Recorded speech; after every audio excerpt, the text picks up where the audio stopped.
say about Buddhist ethics for the world. And in fact, I'm not sure that I'll ever finish because it's constantly evolving. But here's the next segment of what I have to offer. And as we continue to prepare for our consideration of Buddhist ethics for nature and for racism. So when we talk about these two topics, there are times when it might be uncomfortable and provocative. Ethics are always difficult. They're always complex and unclear. Beyond right and wrong, good and evil, that is, at least Buddhist ethics are. The right thing, the so-called right thing to do, is often not easy to discern, and we may feel defensive or guilty. That's certainly a reaction that I have often had.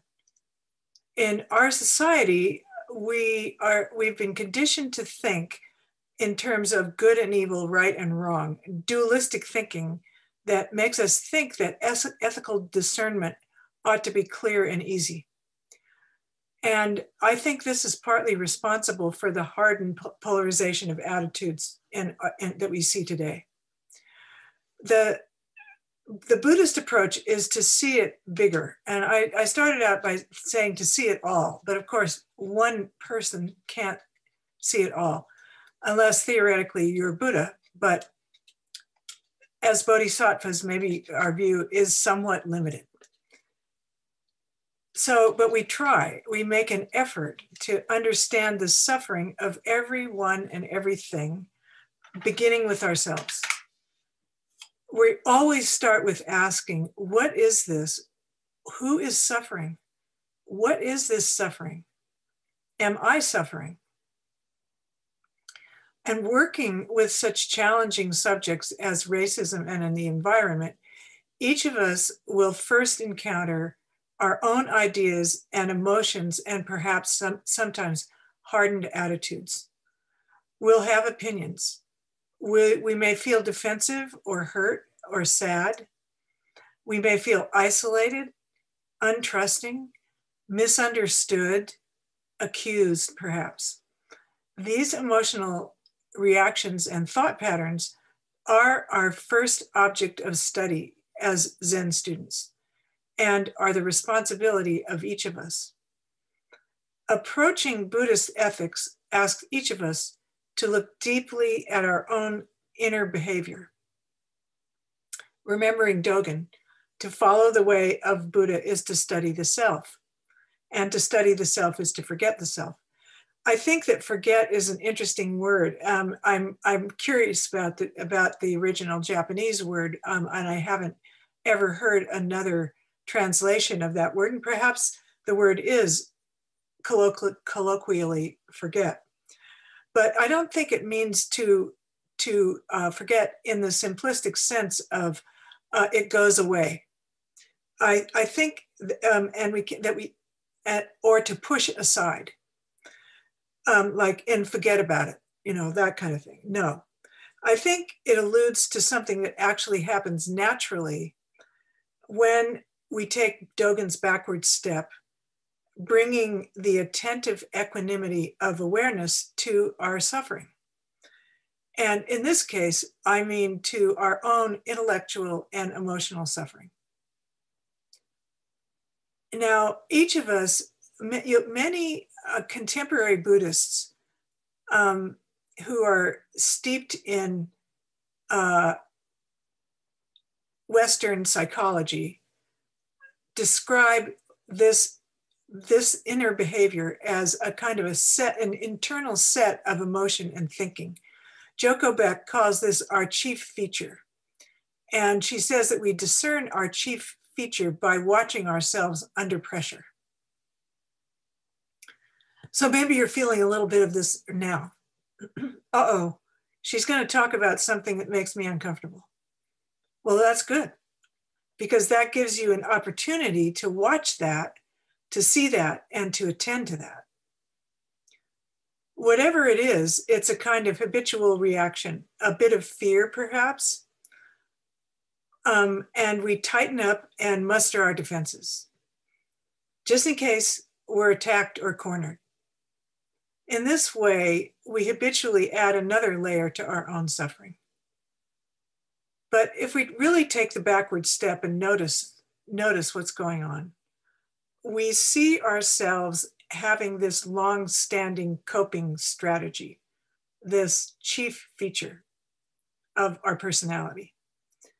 And seeing it and opening it to the great space of awareness, sitting with it and abiding with it, rather than trying to escape it, its power slightly softens. And our view becomes wider and clearer. And I think that's what the forgetting that Dogen alludes to is about, is the softening and opening to a wider view.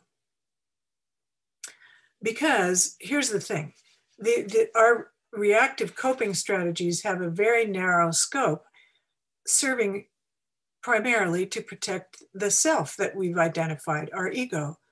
And these postures are incapable of seeing and including the suffering of others. And in fact, they don't actually address our own suffering either. But when we look inside and see and identify the patterns of emotion and intellection as suffering, our own suffering, the compassion and wisdom of awareness, the attentive equanimity of awareness begin to flow, our view widens, our suffering is accepted and understood, and we have a chance of acting helpfully. And I think this is the basis of truly ethical action. It's not easy. It's messy, bumpy, and hard. We need courage and humility to do it. I think courage and humility are really important aspects of this, because on the one hand, we need the humility to know that we might not be right. And on the other hand, we need the courage to take a responsible position. And we also need each other to provide the opportunity of being under pressure so as to do this work. Fortunately, we're not always going to agree. This is a good opportunity. And we will provide for each other opportunities to experience the grace of being under pressure. And that's part of the value of relationship in Sangha. We've had pretty smooth sailing so far in our Sangha. Everybody's happy. We all like each other. We might have the idea that we all agree on things, but as we get closer and closer, we will find out that we each have a different point of view. What a concept. I remember thinking back to the fight to save the spotted owl, and coming from Southern California and being a member of the Sierra Club, I supported saving the trees and maintaining the habitat of the owl. And it wasn't until some years after the fight against deforestation that an old friend of mine who lived in Southern Oregon told me how the loss of logging had devastated the economy where she lived, depriving many of her friends of work, that I realized that I had not seen the whole picture. There's always more going on than we realize or can comprehend or can foresee the effects thereof. And dualistic right and wrong are too simplistic a tool to use. Okay. This doesn't mean that we don't act, but we act with the biggest, most comprehensive view possible, considering the suffering of everyone, every sentient being, starting with ourselves and only then moving outward and forward into action. I think there's also a certain grief in this loss of simplicity, because when we can think in terms of right and wrong, then we don't have to consider the possibility of other points of view. And ultimately, when we do have to make a decision and take a stand, we are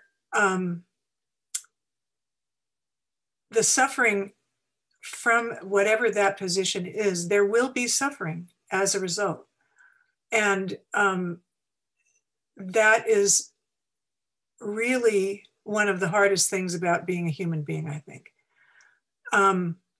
To realize that the decision that I make affects other beings in an adverse way. And that is the reality of the human condition. So we must be gentle with ourselves and each other in having to take this enormous responsibility. So I just wanted to share with you what I think is what will be the next step in this work, in the work that we're going to do, which is at the last part of the PowerPoint that I really didn't get to talk about last time. So I'm going to find that now for you And let's see. So this is I'm not sure why this isn't coming through all the way. Maybe the whole thing hadn't loaded. So I'll just get rid of this for a second and see, let it load.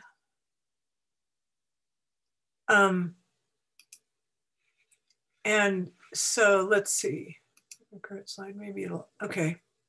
That's really strange. Let's see if I can get the next one and come back. Oh, here we go. Oh, I guess I must have put some, yeah, I put some animations on this one. I didn't even remember that. So, so here is the Eightfold Path and the Bodhisattva vows, and I'll go through them in a second.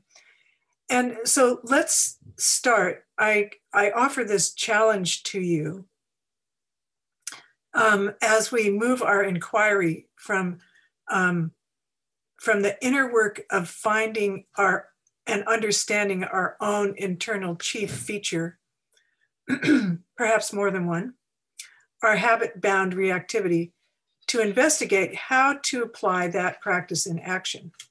And I'll just show these to you today because so that you can start thinking about each of the points on the path in terms of your connection to race and nature, watching the content and quality of your experience in your body, heart, and mind. And then do the same with the vows, and we'll talk more about them next time. So as you can see, I crossed out right intention because, let's see.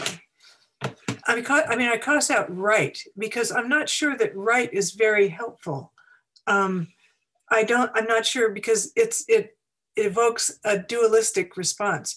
So as we go along, you'll see that what I thought of to do instead was wholesome or helpful, something like that. And maybe you will come up with another word that we can play with. So let me finish loading this, and then we'll talk about this. I'll talk about it just very briefly. So right view, what is the view that comes from widening our awareness? What is your view of racial issues and environmental issues? What do you experience when you open your attention to that? And out of that view, how do you derive an intention? And out of your intention, how do you speak? And out of your speech, how do you act? And out of your action, how do you discern a livelihood that is wholesome or helpful? And out of livelihood, or in connection with all of these, what effort do you use? And then circling back to looking at all of these things with mindfulness and attention through concentration. So that's what I want you to think about. And if you have a camera, you can take a picture of this page and use it during the week to think about how you will approach these topics. And then the last thing is living by vow. Because even if you haven't formally taken the vows, there's something, I think, for each of us who comes here and thinks about these things, where we want to live our lives in a way that is purposeful and meaningful. And these are our vows that we take, the Bodhisattva vows that address the Four Noble Truths. Beings are numberless. I vow to awaken with them. And another way of saying this is that the suffering of beings is beyond measure. But I vow to awaken to that suffering. And delusions are inexhaustible. I vow to transform them. And I've changed that word. I vowed to end them because I don't think it's possible to end them, but it is possible to transform them. That is, you could say that one of our delusions is this, this habit-bound chief feature. Perhaps one of our greatest personal delusions is the habit-bound chief feature, the complex of reactions and intellection. And these are inexhaustible. The more you keep working on them, the more you find. I hate to tell you that, I'm sorry. Maybe I should have told you that at the outset, so you wouldn't have to get involved in this very difficult path, but here you are. So and Grace used to talk about it like peeling an onion, and you know that and actually this is an endless onion. There's just more and more. You peel one peel off, and then there's more underneath. I vow to transform them, and the transformation is the wisdom and compassion that we bring through awareness. Dharma gates are boundless. I vow to enter them. All of this suffering and everything and all the delusions with which we address it is an opportunity, and beckons us to enter the opportunity of transformation.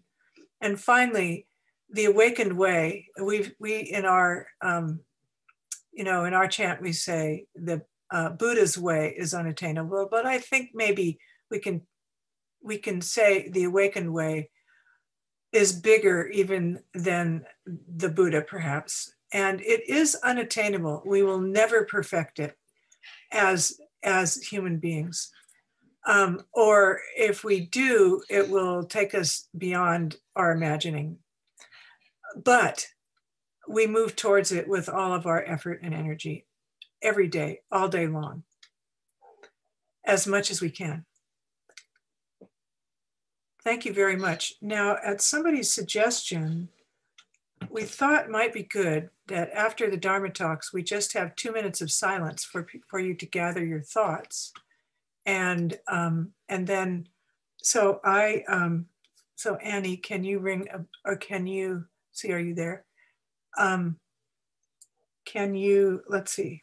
Now I'll do it because I didn't give you any warning on this one. So I'm just going to set a timer for 2 minutes, and then a bell will ring, and then we'll start our